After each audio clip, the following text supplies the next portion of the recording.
ಪಂಚಮಸಾಲಿ ಪೀಠದ ವಚನಾನಂದ ಶ್ರೀ ಉಚ್ಚಾಟನೆ. ಪಂಚಮಸಾಲಿ ಪೀಠದ ಗುರುಪೀಠದಿಂದ ಸ್ವಾಮೀಜಿಯ ಉಚ್ಚಾಟನೆ. ಗುರುಪೀಠದಲ್ಲಿ ನಡೆದ ಧರ್ಮದರ್ಶಿ ಸಭೆಯಲ್ಲಿ ತೀರ್ಮಾನವನ್ನ ಮಾಡಲಾಗಿದೆ. 12 ಜನ ಧರ್ಮದರ್ಶಿಗಳಿಂದ ಅಂತಿಮ ತೀರ್ಮಾನವನ್ನ ಮಾಡಲಾಗಿದೆ. ದಾವಣಗೆರೆಯ ಹರಿಹರದ ಹನಗವಾಡಿಯ ಗುರುಪೀಠ ಪಂಚಮಸಾಲಿ ಪೀಠದ ವಚನಾನಂದ ಶ್ರೀಯನ್ನ ಉಚ್ಚಾಟನೆ ಮಾಡಲಾಗಿದೆ. ಪಂಚಮಸಾಲಿ ಗುರುಪೀಠದಿಂದ ಸ್ವಾಮೀಜಿಯನ್ನ ಉಚ್ಚಾಟನೆ ಮಾಡಿದ್ದಾರೆ.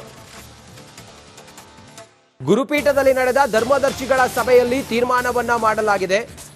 ವಚನಾನಂದ ಶ್ರೀಗಳನ್ನ ಗುರುಪೀಠದಿಂದ ಉಚ್ಚಾಟನೆ ಮಾಡಲಾಗಿದೆ. ಪಂಚಮಸಾಲಿ ಪೀಠದ ವಚನಾನಂದ ಶ್ರೀ ಇವರನ್ನ ಉಚ್ಚಾಟನೆ ಮಾಡಲಾಗಿದೆ. ಪಂಚಮಸಾಲಿ ಗುರುಪೀಠದಿಂದ ಬಾಬಣ್ಣ ಅಂತೇಳಿ ಇನ್ನೊಬ್ಬರು ನಾಗನಗೌಡ್ರು ಅಂತೇಳಿ ಅವ್ರಿಗೆ ಆರಾಮಿಲ್ಲ, ಅವ್ರು ಬಂದಿಲ್ಲ. ಆದರೆ ನೀವು ತರತಕ್ಕಂಥ ತೀರ್ಮಾನಕ್ಕೆ ನಮ್ಗೆ ಒಪ್ಪಿಗೆ ಇದೆ ಅಂತೇಳಿ ನಮಗೆ ಫೋನ್ನಲ್ಲಿ ಮೆಸೇಜ್ ಕಳಿಸಿದ್ದಾರೆ. ಜೊತೆಗೆ ನಿನ್ನೆ ನನ್ನ ಜೊತೆಗಿದ್ದಾಗ ಅದನ್ನ ಹೇಳಿದರು ಕೂಡ. ಹಾಗಾಗಿ ಇವತ್ತಿನ ಸಭೆ 12 ಜನ ಟ್ರಸ್ಟಿಗಳು ಜೊತೆಗೆ 5 ಜನ ರಾಜ್ಯ ಸಮಿತಿಯ ಪದನಿಮಿತ್ತ ಪದಾಧಿಕಾರಿಗಳು ಜೊತೆಗೆ ಗೌರವಾನ್ವಿತ ಸ್ಪೆಷಲ್ ಇನ್ವೈಟೀಸ್ ಅಂತೇಳಿ ನಾವು ಕರಿತೀವಿ, ಅವರು ಕೂಡ ಆ ಸಭೆಯಲ್ಲಿ ಹಾಜರಿದ್ದರು. ಆದರೆ ತೀರ್ಮಾನ 12 ಜನ ತಗೊಂಡು ಸರ್ವಾನುಮತದಿಂದ ಸ್ವಾಮಿಗಳ ಉಚ್ಚಾಟನೆಗೆ ಇವತ್ತು ತೀರ್ಮಾನ ಮಾಡಿದ್ದೀವಿ. ಅದು ಯಾಕೆ ಅಂತ ಹೇಳಿದರೆ, ನಾನು ಮಾರ್ಚ್ 10ರಲ್ಲಿ ನಡೆದಂಥ ನಮ್ಮ ಟ್ರಸ್ಟಿನ ಸಭೆಯಲ್ಲಿ ಸುದೀರ್ಘವಾಗಿ ಎಲ್ಲವನ್ನ ಮಾತನಾಡಿದ್ದೇನೆ. ಅದನ್ನು ನೀವೆಲ್ಲರೂ ಗಮನಿಸಿರಿ ಅಂತೇಳಿ ನಾನು ಭಾವಿಸ್ತೇನೆ. ಅವತ್ತಿನ ಸಭೆಯಲ್ಲಿ ನಾನು 10ನೇ ತಾರೀಕು ಮಾತನಾಡುವಾಗ 1 ವಾರ ಅನ್ನುವಂಥ ಗಡುವನ್ನು ಕೊಟ್ಟೆ. ಆವಾಗ ಅವರೇ ಶ್ರೀಗಳೇ ಕೂಡ ಇದ್ಕೊಂಡು, ಇಲ್ಲ ಮುಂದೆ ಹಬ್ಬ ಬರ್ತದೆ, ಅದಕ್ಕೆ ಟೈಮ್ ಬದಲಿ ಮಾಡಿರಿ ಅಂತೇಳಿ ನೀವು ಮಾಡಿರಿ ಅದಕ್ಕೆ ಅವರೇ ಕ್ಯಾಲೆಂಡರ್ ಹುಡುಕಿ ನಮ್ಮವ್ರು 25 ಅಂತ ಹೇಳಿದರು. ಇಲ್ಲ ನಮಗೆ 25 ಎಲ್ಲೇ ಹೋಗಬೇಕು, ವಾడు 24 ಮಾಡಿರಿ ಅಂತ ಹೇಳಿದರು ಅವರೇ. ಅವತ್ತಿನ ಸಭೆಯಲ್ಲಿ ಏನು ಕೊನೆಯದಾಗಿ ನಾನು ತೀರ್ಮಾನ ಮಾಡಿದ್ವಿ ಅಂತ ಹೇಳಿದರೆ, ನೀವು 24ನೇ ತಾರೀಕು ಇಲ್ಲ ಹರಿಹರ ಪೀಠ ಆರಿಸಬೇಕು, ಇಲ್ಲ ಶ್ವಾಸ ಪೀಠಕ್ಕೆ ಹೋಗಬೇಕು ಅನ್ನುವಂಥ ತೀರ್ಮಾನ ಮಾಡಿದ್ವಿ. ಆದರೆ 24ನೇ ಸಭೆಯನ್ನು ಮಾಡುವಂಥ ಸಂದರ್ಭದಲ್ಲಿ ನಮ್ಮ ಪೊಲೀಸ್ ಇಲಾಖೆಯವರು ನಮಗೆ ಅಲ್ಲಿ ಚುನಾವಣೆ ಇದೆ, ಹಾಗಾಗಿ ಅಲ್ಲಿ ಎಲ್ಲ ನಮ್ಮ ಸಿಬ್ಬಂದಿ ಅಲ್ಲಿ ನಿಯೋಜನೆ ಆಗಿದೆ, ಇಲ್ಲಿ ನಿಮಗೆ ಸಭೆ ಮಾಡಿದರೆ ಜನ ಬಹಳ ಸೇರ್ಬೋದು, ಹಾಗಾಗಿ ನಿಮ್ಮ ಸಭೆಯನ್ನು ಮುಂದಕ್ಕೆ ಹಾಕ್ರಿ ಅಂತೇಳಿ ಹೇಳಿದ ಮೇಲೆ ನಮಗೆ ಬರವಣಿಗೆ ಕೊಟ್ಟಿದ್ದಾರೆ. ಆ ಬರವಣಿಗೆ ಬಂದ ಮೇಲೆ ನಾವು ನಮ್ಮ 24ರ ಸಭೆಯನ್ನು ಮುಂದೂಡಿದ್ವಿ. ಇವತ್ತು ಆ ಮುಂದೂಡಿದ ಸಭೆಯನ್ನು ಇವತ್ತು ಮಾಡಿ ಈ ಒಂದು ಸರ್ವಾನುಮತದಿಂದ ತೀರ್ಮಾನ ತೆಗೆದುಕೊಂಡು ಅದನ್ನು ತಮ್ಮಗಳಿಗೆ ಕೊಟ್ಟಿದ್ದೀವಿ. ಜೊತೆಗೆ ನಾವು ಇನ್ನೊಂದು ವಿನಂತಿಯನ್ನು ಮಾಡ್ತೀವಿ. ಈಗಲೂ ಕೂಡ ಸ್ವಾಮಿಗಳು ಭಾಳ ಗೌರವಯುತವಾಗಿ ತಮ್ಮ ಆ ನಿವಾಸವನ್ನು ಖಾಲಿ ಮಾಡಬೇಕು. ಅದಕ್ಕೆ ಪೊಲೀಸ್ನವರ ಸಹಕಾರವನ್ನು ಕೂಡ ನಾವು ಮುಂದಿನ ದಿನಗಳಲ್ಲಿ ಕೇಳ್ತೀವಿ ಅನ್ನುವಂಥ ಮಾತನ್ನು ತಮಗೆ ಹೇಳಕ್ಕೆ ಬಯಸ್ತೇನೆ. ಒಬ್ಬರು ಮಾತಾಡ್ರಪ್ಪ.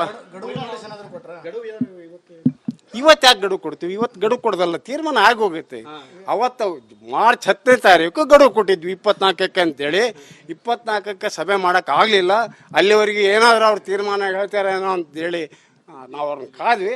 ಆದರೆ ಅವರಿಂದ ಯಾವ ಉತ್ತರ ಬರಲಿಕ್ಕಾಗಿ ಇವತ್ತು ಈ ತೀರ್ಮಾನ ತಗೊಂಡಿದ್ದೀವಿ.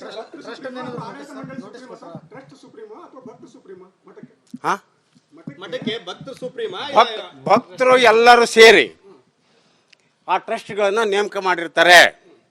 ಹಾಗಾಗಿ ತೀರ್ಮಾನವನ್ನು ಟ್ರಸ್ಟ್ಗಳು ತಗೊಂಡ್ರೆ ಅದು ಇಡೀ ಸಮಾಜ ತೀರ್ಮಾನ ಅನ್ನುವಂಥದ್ದು ಅದು ಅಂಡರ್ಸ್ಟುಡ್ಡು. ಅದನ್ನು ನಾವು ಪ್ರತ್ಯೇಕವಾಗಿ ಸಮಾಜ ಅಥವಾ ಟ್ರಸ್ಟ್ ಅಂತೇಳಿ ಬೇರೆ ಹೇಳುವಂಥ ಅವಶ್ಯಕತೆ ಇಲ್ಲ. ಹಾಂ, ನೋಟಿಸ್ ಕೊಟ್ಟು ಸ್ಪಷ್ಟನೆ ಕೇಳಿ ಯಾಕೆ ಈ ತರ ಮಾಡ್ತಾ ಇದ್ರಿ ಅಂತ ಏನಾದ್ರು ನೋಟಿಸ್ ಕೊಟ್ಟಿದ್ರ ಸ್ವಾಮೀಜಿಗಳಿಗೆ? ಅವತ್ತು ಹಲವಾರು ಬಾರಿ ಕೊಟ್ಟಿದ್ವಿ. ಈಗ ನಮ್ಮ ಸಮಾಜದ ಇನ್ನೊಬ್ಬ ಹಿರಿಯ ಟ್ರಸ್ಟ್ಗಳು ಅವಶ್ಯಕ ಕೊಟ್ಟಿದ್ವಿ ಕೂಡ ಅವಶ್ಯಕತೆ ಇಲ್ಲ ಅಂತ ಭಾವಿಸ್ತೇನೆ.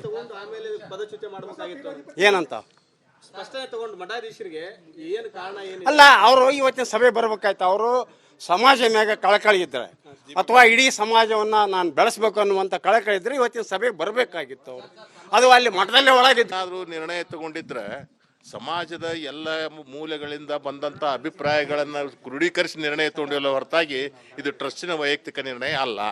ಸಮಾಜದ ನಿರ್ಣಯ ಅಂತ ಮಾಡ್ಕೊಂಡಿವಿ. ಆಮೇಲೆ ಯಾವುದೇ ಸಮಾಜದಾಗ ಆದರೂ ಸಹಿತ ಪ್ರೋ ಆ್ಯಂಡ್ ಕಾನ್ಸ್ ಇದ್ದೇ ಇರ್ತೈತಿ. ಸೊ ಕೆಲವೊಂದು ಮಂದಿ ಅದಕ್ಕಿದ್ದೇ ಇರ್ತಾರೆ, ಅದನ್ನ ಏನು ಮಾಡೋಕ್ಕಾಗೋದಿಲ್ಲ. ಏನೋ ಮಾಡ್ತೀವಿ, ಅದನ್ನ ಈಗ ಹೆಂಗೆ ಹೇಳೋಕ್ಕಾಗತ್ತೆ? ಪ್ರಸಂಗ ಹೆಂಗೆ ಬರ್ತ ಹಂಗೆ ಹೊಂದ್ಕೊಂತೀವಿ. ಹೊಸ ಪೀಠಾಧಿಪತಿಗೆ ಏನಾದ್ರು ಈಗ ಸದ್ಯಕ್ಕೆ ಯಾವುದೂ ಇಲ್ಲ. ಸರ್, ಶ್ರೀಗಳನ್ನು ಕರ್ತರುವಾಗ ವೆಲ್ಕಮ್ ಮಾಡಿ ಕಾರ್ಯಕ್ರಮ ಮಾಡಿ ಕರ್ತಂದ್ರಿ, ಬೀಳ್ಕೊಡುವಾಗ ಏನಾದ್ರು ಸಣ್ಣ ಕಾರ್ಯಕ್ರಮ ಮಾಡ್ತೀರಾ? ಏನು ಅವರು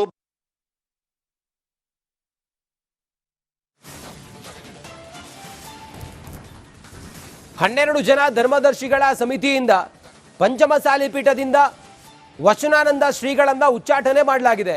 ಬೆಳಿಗ್ಗೆಯಿಂದಲೂ ಕೂಡ ಏನೇನು ಹೈಡ್ರಾಮಕ್ಕೆ ಕಾರಣ ಆಯಿತು, ಪ್ರತಿಭಟನೆ, ನೂಕಾಟ, ತಳ್ಳಾಟ, ಇದನ್ನ ತಾವು ಗಮನಿಸ್ತಾ ಇದ್ರಿ. ಈಗ 12 ಜನ ಧರ್ಮದರ್ಶಿಗಳು ಈಗ ಅಂತಿಮ ತೀರ್ಮಾನವನ್ನ ತೆಗೆದುಕೊಂಡು ವಚನಾನಂದ ಶ್ರೀಗಳನ್ನ ಪಂಚಮಸಾಲಿ ಪೀಠದಿಂದ ಉಚ್ಚಾಟನೆ ಮಾಡಿದ್ದಾರೆ. ಅವರಿಗೆ ಕೊಟ್ಟಂತ ನಿವಾಸ ಮತ್ತೊಂದು ಎಲ್ಲವನ್ನು ಕೂಡ ಖಾಲಿ ಮಾಡಬೇಕು ಅನ್ನೋದು ಈ ಸಮಿತಿ ತೀರ್ಮಾನವನ್ನ ತೆಗೆದುಕೊಂಡಿದೆ. ಆ ಮೂಲಕ ಇದು ಮುಂದೆ ಯಾವ ಸ್ವರೂಪವನ್ನ ಪಡೆದುಕೊಳ್ಳುತ್ತೆ ಅನ್ನೋದನ್ನ ಕಾದು ನೋಡಬೇಕಾಗಿದೆ.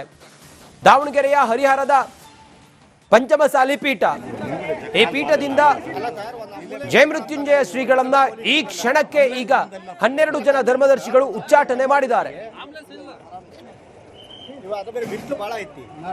ಆಮೇಲೆ ಪದಚ್ಯುತಿ ಮಾಡಬೇಕಾಗಿತ್ತು. ಏನಂತ ಸ್ಪಷ್ಟನೆ ತಗೊಂಡು ಮಠಾಧೀಶರಿಗೆ ಏನು ಕಾರಣ ಏನು? ಅಲ್ಲ, ಅವರು ಇವತ್ತಿನ ಸಭೆ ಬರ್ಬೇಕಾಯ್ತು. ಅವರು ಸಮಾಜ ಮ್ಯಾಗ ಕಳಕಳಿ ಇದ್ರೆ ಅಥವಾ ಇಡೀ ಸಮಾಜವನ್ನ ನಾನು ಬೆಳೆಸ್ಬೇಕು ಅನ್ನುವಂಥ ಕಳಕಳಿ ಇದ್ರೆ ಇವತ್ತಿನ ಸಭೆಗೆ ಬರಬೇಕಾಗಿತ್ತು. ಅವರು ಅದು ಅಲ್ಲಿ ಮಠದಲ್ಲೇ ಒಳಗಿದ್ದು ಏನಾದರೂ ನಿರ್ಣಯ ತಗೊಂಡಿದ್ರೆ ಸಮಾಜದ ಎಲ್ಲ ಮೂಲೆಗಳಿಂದ ಬಂದಂಥ ಅಭಿಪ್ರಾಯಗಳನ್ನು ಕ್ರೋಢೀಕರಿಸಿ ನಿರ್ಣಯ ತಗೊಂಡಿಲ್ಲ ಹೊರತಾಗಿ ಇದು ಟ್ರಸ್ಟಿನ ವೈಯಕ್ತಿಕ ನಿರ್ಣಯ ಅಲ್ಲ, ಸಮಾಜದ ನಿರ್ಣಯ ಅಂತ ಮಾಡ್ಕೊಂಡಿವಿ. ಆಮೇಲೆ ಯಾವುದೇ ಸಮಾಜದಾಗ ಆದರೂ ಸಹಿತ ಪ್ರೋ ಆ್ಯಂಡ್ ಕಾನ್ಸ್ ಇದ್ದೇ ಇರ್ತೈತಿ. ಸೊ ಕೆಲವೊಂದು ಮಂದಿ ಅದಕ್ಕಿದ್ದೇ ಇರ್ತಾರೆ, ಅದನ್ನ ಏನು ಮಾಡೋಕ್ಕಾಗೋದಿಲ್ಲ. ಏನೋ ಮಾಡ್ತೀವಿ, ಅದನ್ನ ಈಗ ಹೆಂಗೆ ಹೇಳೋಕ್ಕಾಗತ್ತೆ? ಪ್ರಸಂಗ ಹೆಂಗೆ ಬರ್ತ ಹಂಗೆ ಹೊಂದ್ಕೊಂತೀವಿ. ಹೊಸ ಪೀಠಾಧಿಪತಿಗೆ ಏನಾದ್ರು ಈಗ ಸದ್ಯಕ್ಕೆ ಯಾವುದೂ ಇಲ್ಲ. ಸರ್, ಶ್ರೀಗಳನ್ನು ಕರ್ತರುವಾಗ ವೆಲ್ಕಮ್ ಮಾಡಿ ಕಾರ್ಯಕ್ರಮ ಮಾಡಿ ಕರ್ತಂದ್ರಿ, ಬೀಳ್ಕೊಡುವಾಗ ಏನಾದ್ರು ಸಣ್ಣ ಕಾರ್ಯಕ್ರಮ ಮಾಡ್ತೀರಾ? ಏನು ಅವರು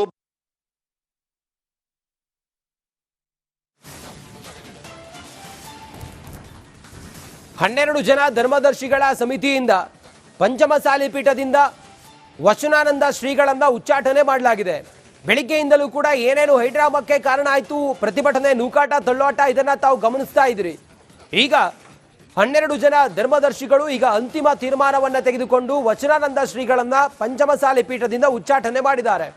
ಅವರಿಗೆ ಕೊಟ್ಟಂತ ನಿವಾಸ ಮತ್ತೊಂದು ಎಲ್ಲವನ್ನು ಕೂಡ ಖಾಲಿ ಮಾಡಬೇಕು ಅನ್ನೋದು ಈ ಸಮಿತಿ ತೀರ್ಮಾನವನ್ನ ತೆಗೆದುಕೊಂಡಿದೆ. ಆ ಮೂಲಕ ಇದು ಮುಂದೆ ಯಾವ ಸ್ವರೂಪವನ್ನ ಪಡೆದುಕೊಳ್ಳುತ್ತೆ ಅನ್ನೋದನ್ನ ಕಾದು ನೋಡಬೇಕಾಗಿದೆ. ದಾವಣಗೆರೆಯ ಹರಿಹರದ ಪಂಚಮಸಾಲಿ ಪೀಠ, ಈ ಪೀಠದಿಂದ ಜಯಮೃತ್ಯುಂಜಯ ಶ್ರೀಗಳನ್ನ ಈ ಕ್ಷಣಕ್ಕೆ ಈಗ 12 ಜನ ಧರ್ಮದರ್ಶಿಗಳು ಉಚ್ಚಾಟನೆ ಮಾಡಿದ್ದಾರೆ.